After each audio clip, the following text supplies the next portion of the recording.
I am going to talk to Kyle this week on Zoom because we have them against the Seahawks next weekend or this coming weekend. And I want to apologize to him. I feel so bad. And I'm sure this is the last thing on his mind, but it is in my mind. And I feel so bummed about it. I've talked so much about how Kyle runs and I've got to keep up with him and blah, blah, blah.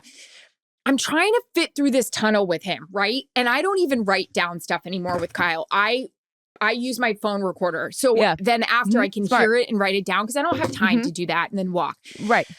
I find myself, I took about 7 sprays of Listerine because I know I'm going to be up in his face and asking him about how the offense got back on track in the second quarter. And then the Eagles offense is known for being explosive in the second half. So what does his defense have to make sure they do? But Charissa, the tunnel is so tight. We're walking fast. I'm dodging guys. I am on him, hitting him, body checking him. And then my breath is in his face and I can't speak properly because I'm trying to yell. And Eagles fans are like, fuck you, fuck you. It is so high pressure. And I'm body slamming him and then breath in his face. And it's just, it was a disaster. I feel so bad.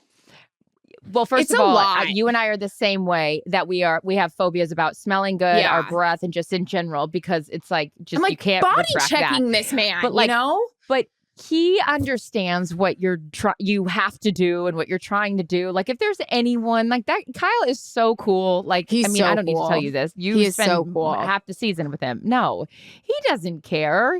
He's probably appreciative that you're you understand the urgency of we're trying to get in there at halftime and you ask enough questions where it's get the information you need and get out and not having to take up 10 minutes of his time that he needs to designate to his team at halftime. Everybody's always with our podcast, they like the inside stories of things. That's what was affecting me at halftime. And I needed to make an adjustment. I was I literally just sprayed Kyle with my saliva and my Listerine over breath. And I body checked him with my wet jacket the whole time. I just feel terrible. Again, I know it's the last thing on his mind, but I felt bad.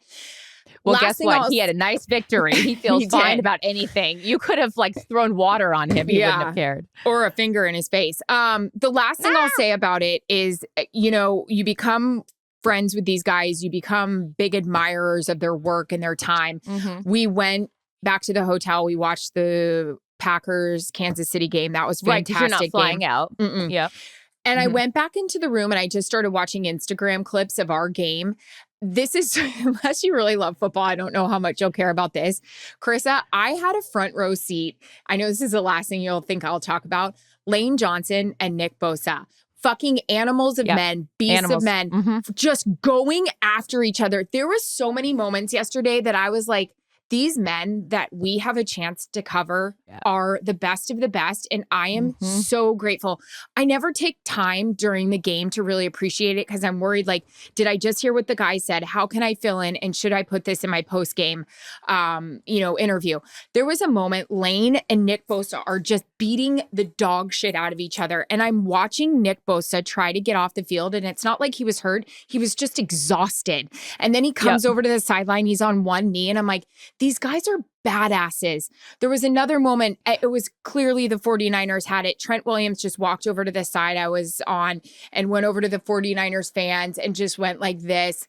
Also standing on the field next to Deebo Samuel, who I'm not really close with because I don't really get to talk to him very much, but he was kind enough to let me interview him after the game.